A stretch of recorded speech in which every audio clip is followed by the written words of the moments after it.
अस्सलाम वालेकुम friends, welcome back to top smarties drama serial Rehmat. जहाँ पर हमने देखा कि जब बारी ने अपनी मंगनी की मिठाई परिशे को दी तो उसके लिए वो मिठाई रिसीव करना कितना मुश्किल था और बारी बारी के लिए भी तो वो मिठाई देना कितना मुश्किल था।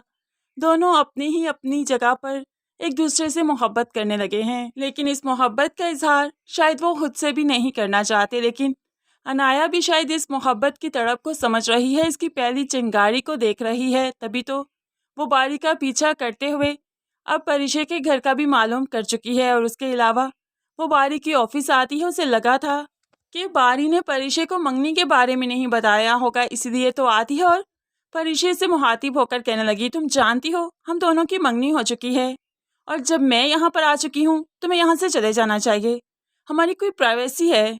परिशे तो यहाँ पर अनाया को देखती रही और बारी को काफ़ी गुस्सा आया। क्या कर रही हो तुम, पागल हो गई हो क्या?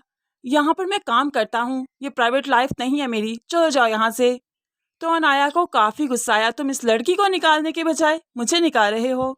तो बारी कहने लगा, परिशे कहीं नहीं जाएगी, वो काम कर रही है। परिशे को भी ये सब देखकर काफ़ी बुरा लगा, इसलिए अपनी इज्जत रखते हुए यहाँ से गुस्से से उठकर चली गई। और बारी बारी को यह सब कुछ देखकर काफ़ी बुरा लगा कि परिशे क्यों चली गई है। यहाँ पर अनाया अभी ऐसे ही तो चुप नहीं करेगी, वो तो परिशे को इसकी ज़िंदगी से निकाल बाहर करना चाहती है, जो कि अब मुमकिन ही नहीं रहा। वो बारी से भी कहती है कि परिशे को जॉब से निकाल दो, लेकिन बारी प्रोजेक्ट का कहते हुए परिशे को जॉब से ना निकालने का ऐलान करता है।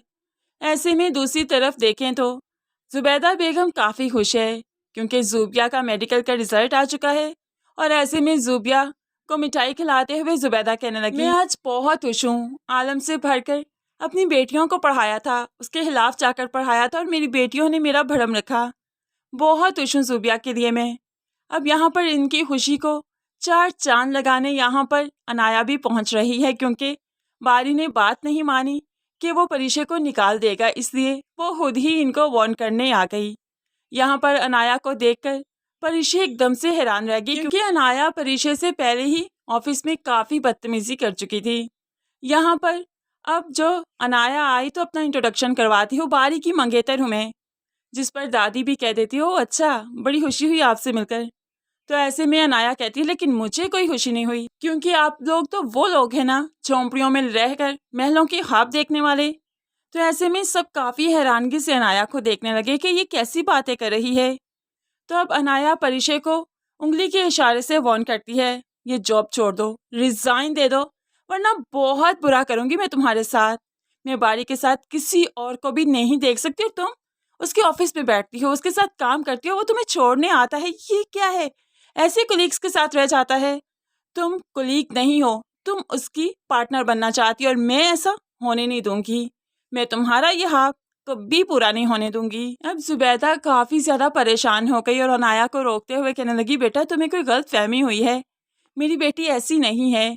लेकिन अनाया अनाया किसी की बात नहीं सुन रही, उसने तो पूरा मोहल्ला सर पर उठा रखा है। तभी तो अनाया का शोर सुनकर रुमैसा बेगम भी जल्दी से छत पर आ गई कि ये कौन है। यहाँ पर आकर जो वो अनाया के तेवर देख चुकी है, तो अब तो वो आलिम साहब को 2 की 4 नहीं बल्कि 7 लगाकर बताएगी और इन लोगों के मजीद हिलाफ करेगी। खैर हिलाफ कर कर क्या ही मिल जाएगा, अपना बेटा जिस जहन्नुम में झोंका जा रहा है उसका तो रुमैसा बेगम को इल्म ही नहीं।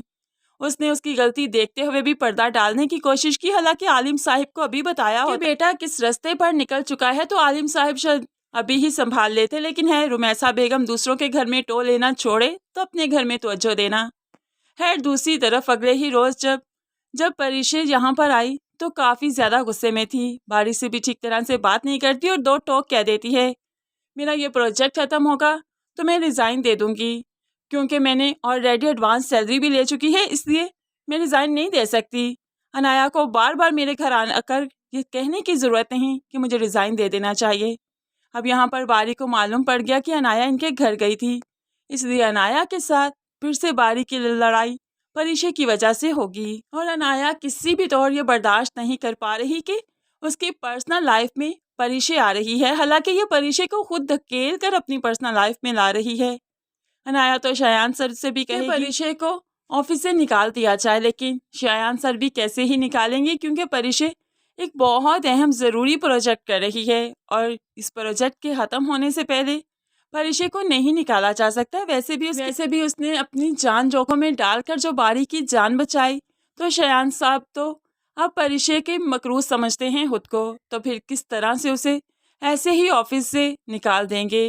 हैरिस सबसे उनकी अपनी बेटी की ज़िंदगी भी डिस्टर्ब होगी, लेकिन फिर भी वो अपने प्रोजेक्ट को पहले कंप्लीट करना चाहते हैं, क्योंकि वो प्रोफेशनल लाइफ और पर्सनल को हमेशा से ही अलग रखते आए हैं।